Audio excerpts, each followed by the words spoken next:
Get me the files. Yes sir. എല്ലാരും എത്തിയിട്ടുണ്ടോ? എല്ലാവരും വന്നിട്ടുണ്ട് സർ. ഗവൺമെന്റിനെ പറ്റിക്കാൻ ഒരുപാട് പേര് ഇറങ്ങിയിട്ടുണ്ട്. അതുകൊണ്ട് നമുക്ക് നല്ല പണിയായി. നമ്മുടെ ജോലി ദൈവത്തിന് തുല്യമാണ്. അതുകൊണ്ട് നമ്മൾ ന്യായം വിട്ട് കളിക്കരുത്. ആരും ഒരു സ്വാധീനത്തിലും വീഴരുത്. ഗവൺമെന്റിനെ പറ്റിക്കുന്നവരെ നമ്മൾ വെറുതെ വിടരുത്. Chandrappa K, public works department, Dollars Colony. നമ്മൾ ഈ റെയ്ഡ് തീർക്കുന്നവരേക്കും this mission should be a top secret. Please keep it confidential. Follow me. Yes sir.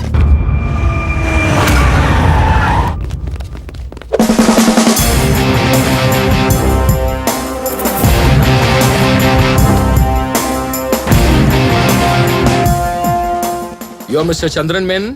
Yes. We are from Income Tax Department. ഇപ്പൊ നിങ്ങൾ ജോലി ചെയ്തുകൊണ്ടിരിക്കുന്നത് PWD എഞ്ചിനീയർ ആയിട്ടാണ്. Am I right? Exactly. നിങ്ങളുടെ salary 25,000. നിങ്ങൾക്ക് പ്രൊമോഷൻ കിട്ടിയത് ഈ മാസമാണ്. Am I right? അതെ സാർ. സോ അങ്ങനെ നോക്കുകയാണെങ്കിൽ ഇദ്ദേഹത്തിന്റെ സാലറി 36. യാ ഇപ്പോ നിങ്ങളുടെ സാലറി വെച്ച് നോക്കുമ്പോ ഒരു 3 to 4 yearsല് നിങ്ങളുടെ പ്രോപ്പർട്ടി ഏകദേശം 5 to 6 lakhs ഉണ്ടാവും. അത് എന്റെ അമ്മായിയപ്പൻ എന്റെ ഭാര്യയ്ക്ക് നൽകിയ സ്ത്രീധനമാ സാറേ. അത് നിങ്ങളുടെ ഡോക്യുമെന്റ്സ് കണ്ടിട്ട് ഞങ്ങൾ തീരുമാനിച്ചോളാം. Nice development. ശരി, നിങ്ങളുടെ ലോക്കർക്ക് അലമാരയ്ക്ക് എല്ലാം അതൊക്കെ നിങ്ങൾക്ക് എന്തിനാ? പറഞ്ഞത് മാത്രം അനുസരിച്ചാ മതി. ലക്ഷ്മി ദാ വരുന്നു. ശല്ലേ? Yes sir. കീ തരൂ. തരാൻ. ഒന്ന് ഇരിക്കണം മാഷേ, ശരി പ്ലീസ്. സാർ. എടുക്ക്. Take it.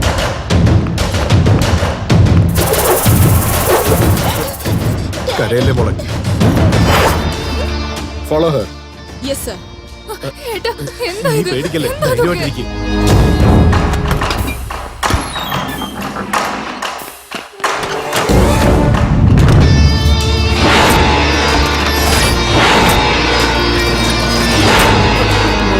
മോളെ അതൊന്നും എടുക്കല്ല മോളെ, എടുക്കല്ല മോളെ, ഞാൻ പറയുന്നത് കേൾക്ക മോളെ, അതൊന്നും എടുക്കല്ല മോളെ.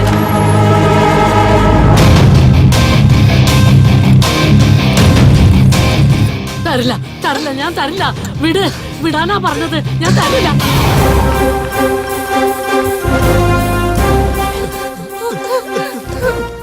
ഭഗവത്ഗീതയൊക്കെ വായിക്കാറുണ്ടോ? Come on boys, pack everything. സാറേ, എനിക്ക് കുറച്ച് പേഴ്സണലായിട്ട് സംസാരിക്കാനുണ്ട്. സാറേ സാറേ പറഞ്ഞോളൂ. ഒരു കാര്യം പറയാനുണ്ട്. അതായത് എന്താ അത്? ഒരു രണ്ട്. ഓഹോ, രണ്ടാ വേണ്ടത്. എന്നാ, പിടിച്ചോ. എന്റെ വീടിന്റെ ഐശ്വര്യം മുഴുവനും പോയല്ലോ ഈശ്വരാ. നിങ്ങളൊക്കെ ആരാ? Income tax department. Income tax ഡിപ്പാർട്ട്മെന്റോ? ഇപ്പോഴാ ഇൻകം ടാക്സ് ഡിപ്പാർട്ട്മെന്റ് എന്ന് പറഞ്ഞ് ഡോക്യുമെന്റ്സും സ്വർണവും പണവും എല്ലാം എടുത്തോണ്ട് പോയത്. അപ്പൊ അവരൊക്കെ ആരാ? ആരെങ്കിലും കള്ളന്മാരായിരിക്കും. നോക്ക്, ഞങ്ങളാണ് ഒറിജിനൽ ഇൻകം ടാക്സ് ഓഫീസേഴ്സ്. എന്താ സാറേ, കോമഡി ചെയ്യുകയാണോ? നിങ്ങളാണ് കോമഡി ചെയ്തോണ്ടിരിക്കുന്നത്. Officers move. കൃഷ്ണ സർ. പിള്ളേർക്ക് കാശ് കൊടുത്ത് പറഞ്ഞോട്ടേക്ക്. Sure sir. അക്കൗണ്ട്സ് ഒക്കെ ശരിയാണെന്നോ നോക്കിക്കൊള്ളേ. സർ, ഇൻകം ടാക്സ് ഓഫീസിൽ നിന്ന് ഒരു കോൾ. സർ, എനിക്ക് വരാനുള്ള കാശ് കിട്ടില്ല. I am sorry Srinivasan. അരമണിക്കൂറിനകം തനിക്ക് കിട്ടേണ്ട കാശ് തന്റെ അടുത്ത് വന്നിരിക്കും. ഓക്കെ? എന്താ ഇത്ര നേരിട്ടും വരാത്തെ? സമയം ഒരുടായല്ലോ. നമസ്കാരം. നമസ്കാരം. സുഖമാണല്ലേ? ഇത് airport chief security officer Anushka Fernandes. നമസ്കാരം. ഇവരുടെ സപ്പോർട്ട് കൊണ്ട് തന്നെ നമുക്ക് കിട്ടുന്ന സാധനങ്ങളെല്ലാം പ്രശ്നമില്ലാത്ത നമ്മുടെ കിട്ടിയിട്ടുണ്ട്.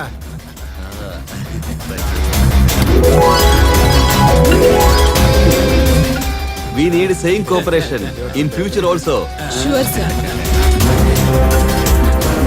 Thank you sir. ഞാൻ പോയിട്ട് വരാം. ഇത് നിങ്ങളുടെ പങ്കാണ്, വെച്ചോളൂ. Thank you G.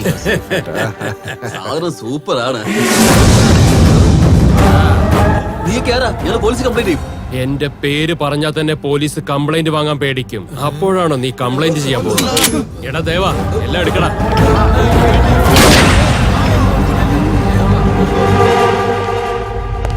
ഇന്ന് രാഹുകാലം എത്ര മണിക്കാണ്? ഇന്ന് വ്യാഴാഴ്ച അല്ലേ? 1 മണി തൊട്ട് 3 മണി വരെ. ആട്ടെ, നിങ്ങൾ ആരാ വിളിക്കണം? രാഹുൽ കൃഷ്ണ. ഞാൻ ജനിച്ചപ്പോ എന്റെ അച്ഛനിട്ട പേരാണിത്. ഡോൺ കൃഷ്ണ. ഈ ഫീൽഡില് എന്നെ വിളിക്കുന്ന പേര് GK. ഇത് പോലീസ് ഡിപ്പാർട്ട്മെന്റ് എനിക്ക് തന്ന അവാർഡ്. പേര് കേട്ട ഉടനെ ഷോക്കായി പോയോ? ഈ നേരം കൊണ്ട് ശരീരമാകെ വിയർത്തൊലിച്ച് കാണുമല്ലോ അല്ലേ? രാഹുകാലത്തിൽ നിന്റെ കടയിലുള്ള ആഭരണങ്ങൾ എന്റെ വീട്ടിൽ എത്തിച്ചേരാൻ പോവാ. ഹലോ സത്യ, യെസ് ക്യാപ്റ്റൻ. ये कॉर्पोरेशन को जाना पड़ेगा. लड़कों को बोल देना. ഹലോ പോലീസ് സ്റ്റേഷൻ അല്ലേ? സർ, പറയ് ജയപ്രകാശ്. GK ഇന്ന് 1:30 മണി മുതൽ 3 മണിക്കുള്ളിൽ ഒരു ജ്വല്ലറി ഷോപ്പിൽ കൊള്ളയടിക്കാൻ പോകുന്നുവെന്ന് ചാലഞ്ച് ചെയ്തിരിക്കുന്നു സർ. സർ, എനിക്ക് എക്സ്ട്രാ ഫോഴ്സ് വേണം. താങ്കൾ പെർമിഷൻ തന്നെങ്കിൽ. എത്ര പ്രാവശ്യം പെർമിഷൻ തന്നു? റിസൾട്ട് എന്താ? 0. ഒരു കോൺസ്റ്റബിൾ മരിച്ചുപോയെന്ന് പറഞ്ഞ് മുകളിൽ നിന്ന് എന്നെ വിളിച്ച് പ്രഷർ ചെയ്തോണ്ടിരിക്കുകയാണ്. അറിയാം സർ, പക്ഷെ ഇപ്രാവശ്യം അങ്ങനെയാകില്ല സർ. നിങ്ങളെ വിശ്വസിക്കാമോ? പ്ലീസ് സർ, എനിക്കൊരു ചാൻസ് തരും. കൊടുക്കാം. അത് ഫെയിലിയർ ആയി കഴിഞ്ഞാൽ ഏതെങ്കിലും ജീവൻ ആപത്തായ സസ്പെൻഷൻ ആയിരിക്കും തരിക. Now you can go. Thank you sir. നമസ്കാരം സർ. ആ, നിങ്ങളാണോ ഷോപ്പിന്റെ ഓണർ? അതെ സർ. ഫോണിൽ ഞാൻ പറഞ്ഞതെല്ലാം എല്ലാം കൊണ്ടുവന്നു. കൊണ്ടുവന്നിട്ടുണ്ട് സർ. ഡോണ്ട് വറി, നിങ്ങളുടെ കടയിൽ നിന്നും ഒരു തുരുമ്പ് പോലും എടുത്തിട്ട് പോകാൻ ആരെയും അനുവദിക്കില്ല. ശരി സർ. വരൂ, ആ, വരൂ സർ. ആഭരണങ്ങൾക്ക് വരൂ, കാണിക്കൂ. വരൂ, വരൂ.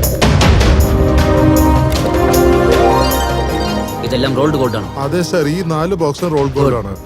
ആദ്യം ഇതെല്ലാം അങ്ങോട്ട് ഷിഫ്റ്റ് ചെയ്യൂ. അവിടെയുള്ള ഗോൾഡ് എല്ലാം ഇങ്ങോട്ട് ഷിഫ്റ്റ് ചെയ്യൂ. ശരി സർ.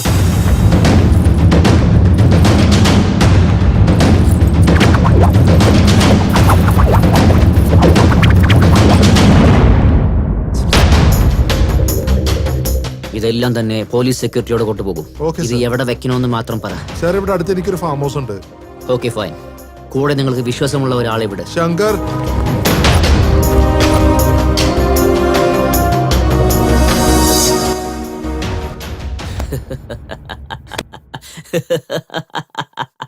എവിടെയാ നിങ്ങളുടെ GK? രാഹുകാലം കഴിയുന്നതിന്റെ മുമ്പ് നിങ്ങളവിടെ കട അവൻ കാലിയാക്കുന്ന് പറഞ്ഞില്ലേ? രാഹുകാലം കഴിഞ്ഞ് നല്ല നേരവും വന്നു. ഇതുവരെ ആരെയും കാണുന്നില്ല. ഫോൺ ചെയ്യാവനെ. എന്താ GK 3 മണിക്കുള്ളിൽ എന്തോ ഉണ്ടാക്കുന്നു പറഞ്ഞല്ലോ. എന്റെ കട കാലിയാക്കുന്നു പറഞ്ഞില്ലേ? നിന്റെ കടയിലുള്ള റോൾഡ് ഗോൾഡ് ആഭരണങ്ങളെല്ലാം ആർക്കാടാ വേണ്ടത്? എന്തുവാടെ വെറുതെ പിച്ചും പയ്യൊക്കെ പറയണേ? നീ ആ പോലീസുകാരനെ ഫോൺ കൊടുക്ക്. Hello GK. ഏയ് ഓഫീസർ, നീ പോലീസിനെ കൊടുത്തുവിട്ട ആ ഒറിജിനൽ ആഭരണങ്ങളൊക്കെ ഇല്ലേ, അതൊക്കെ ഇപ്പൊ എന്റെ കൈവശമായി കഴിഞ്ഞു. എന്റെ പിള്ളേർ ഇപ്പൊ ആ വണ്ടി എന്റെ ഫാം ഹൗസിലേക്ക് കൊണ്ടുപോയിക്കൊണ്ടിരിക്കുകയാണ്. വേണമെന്നുണ്ടെങ്കിൽ catch if you can. Vehicle number KA 35M 4455.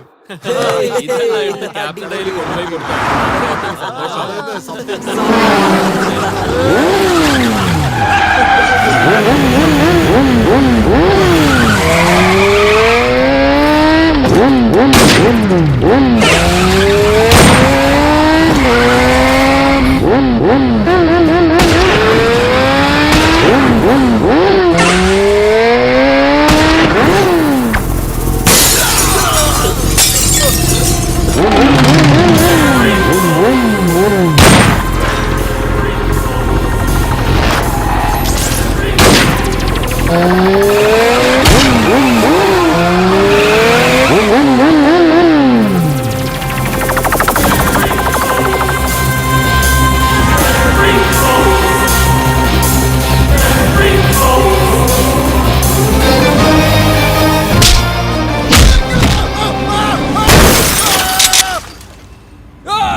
Kicking the flow, don't you know Bobby Joe?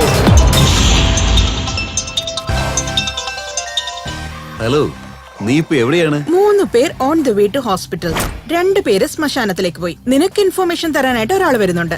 Ragini, ചില ആളുകൾക്ക് നേരിട്ട് കണ്ടാലേ ആളെ പിടികിട്ടു. എന്നാ നീ എന്റെ ശബ്ദം കേട്ട് തന്നെ തിരിച്ചറിഞ്ഞല്ലോ. Mister GK.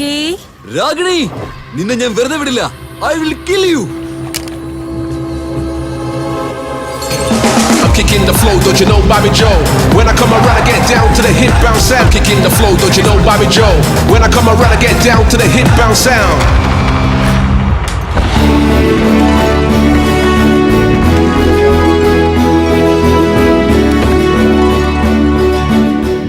കൊള്ളാം കൃഷ്ണ. ആ GK നടത്തുന്ന കളിക്ക് ഇടയ്ക്ക് അവൻ ഇങ്ങനെ ഒരു ഷോക്ക് ഒക്കെ കൊടുത്തിരിക്കണം. നമ്മുടെ കൈവിട്ട് പോകാനിരുന്ന ഈ സാധനങ്ങളൊക്കെ സേഫ് ആൻഡ് സെക്യൂർ ആയിട്ട് കൊണ്ടുവന്നത് വേറെ ആരുമല്ല, one and only Ragini.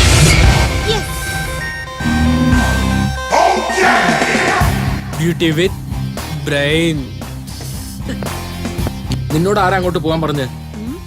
Permission ചോദിക്കേണ്ട ആവശ്യമില്ല, എന്റെ ഇഷ്ടത്തിന് ചെയ്യും. എന്റെ ബുദ്ധിമുട്ട് നീ എന്താ മനസ്സിലാക്കാത്തത്? ആദ്യം നിങ്ങൾ എന്നെ മനസ്സിലാക്ക്. കാട്ടിലിരിക്കുന്ന പുലിയെ കെട്ടിപ്പൂട്ടി ഒരു കൂട്ടിലടച്ചിടാൻ പറ്റുമോ? പറ്റില്ലല്ലേ? ഇതെന്താ? ഗൺ. ഈ തോക്കും ഞാനും രണ്ടും ഒന്നാണ്. അറിയാം. മറുവശത്ത് നിൽക്കുന്നവന് രക്ഷപ്പെടാൻ കഴിയില്ല. അത് ഇതിനകത്ത് ബുള്ളറ്റ് ഉണ്ടെങ്കിൽ മാത്രം. ഇപ്പോ ഗാലിയാണ്. No bullet, no value.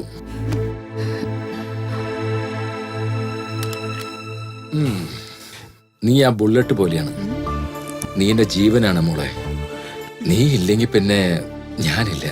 ഇതാ നോക്ക്, നമ്മുടെ അച്ഛനമ്മയ്ക്ക് ഞാൻ സത്യം ചെയ്ത് കൊടുത്തിട്ടുണ്ട്, നിന്നെ ഞാനൊരു റാണിയെ പോലെ നോക്കിക്കോളാം. ഞാൻ ഇപ്പോഴും റാണിയാണ്. അതെനിക്ക് അറിയാന്നേ. ഇതാ നോക്ക്, അതുകൊണ്ടാ ഞാൻ പറയുന്നത്, നീ കിരീടം വെച്ചിട്ട് ആ സിംഹാസനത്തിൽ പോയി ഇരിക്കേ. ഈ ജോലിയൊക്കെ ഞങ്ങള് നോക്കിക്കോളാം. ചോര ഒഴുകുന്നത് ഞങ്ങളുടെ മാത്രം മതി മോളെ. ബ്രദർ, ഞാനൊരു ധൈര്യശാലിയാ. അതൊക്കെ എനിക്ക് അറിയാമല്ലോ. ഇതാ നോക്ക്, നമ്മുടെ മുത്തശ്ശൻ ഇവിടുത്തെ രാജാവിനെ പോലെയായിരുന്നു. വെറുതെ പോലീസിന്റെ അടുത്ത് കുടുങ്ങി അദ്ദേഹം മരിച്ചുപോയി. പിന്നെ നമ്മുടെ അച്ഛൻ ഒരു ജില്ലേനെ തന്നെ കൺട്രോൾ ചെയ്യായിരുന്നു. പോലീസിന്റെ വെടികൊണ്ട് ഒരു എൻകൗണ്ടറിൽ മരിച്ചുപോയി. പിന്നെ ഇതാ ഞാൻ. നിങ്ങളല്ല, നമ്മൾ. നിന്നതിൽ ചേർക്കണ്ട മോളെ. നിന്റെ പ്രായമുള്ള പെൺകുട്ടികളെ എത്ര സന്തോഷമായിട്ടായിരിക്കുന്നത്. അവരവരുടെ ജീവിതം സന്തുഷ്ടമായി കഴിയാണ്. നീയും അങ്ങനെ തന്നെ വേണം. ഈ കാര്യം മറ്റേത് പെൺകുട്ടിയോട് പറഞ്ഞിരുന്നാലും ഹാപ്പിയായി തുള്ളിച്ചാടിയിട്ടുണ്ടാവും. ബട്ട് എനിക്ക് ദേഷ്യമാണ് വരുന്നത്. മറ്റെല്ലാ കുട്ടികളും ടോയ്സ് കൊണ്ട് കളിച്ചുകൊണ്ടിരിക്കുമ്പോ ഞാൻ കാലന്റെ കൂടെയാണ് കളിക്കാറുള്ളത്. ഗർജിച്ചാൽ മാത്രം അത് സിംഹമാവില്ല. ഗർജിക്കുന്നത് ഞാൻ ഇവിടെ ഉണ്ടെന്ന് അറിയിക്കാനാണ്. എന്നാൽ സിംഹം വേട്ടയാടുന്നത് തന്റെ ശക്തി തെളിയിക്കാനാണ്. എന്താ മോളെ നിന്റെ കയ്യിലെ ചോര? യുദ്ധത്തിന് പോകുമ്പോ വെപ്പൺ എടുത്താൽ തന്നെ പറ്റൂ. അപ്പോൾ രക്തം വരും. അതെല്ലാം സഹജമായത്. മനുഷ്യനായി ജനിച്ച രക്തം വരിക തന്നെ ചെയ്യും. ഞാൻ കല്ലോ മരോ ഒന്നുമല്ല രക്തം വരാതിരിക്കാനായിട്ട്. ബ്രദർ, നമ്മൾ ഇരിക്കുന്ന ഫീൽഡില് സെന്റിമെന്റ്സ് ഒന്നും നടക്കില്ല. അത് നോക്കി നിന്നാ നമ്മുടെ എതിരാളികൾ നെഞ്ചത്ത് കയറ്റും. അത് മനസ്സിലാക്കിയിരുന്നു.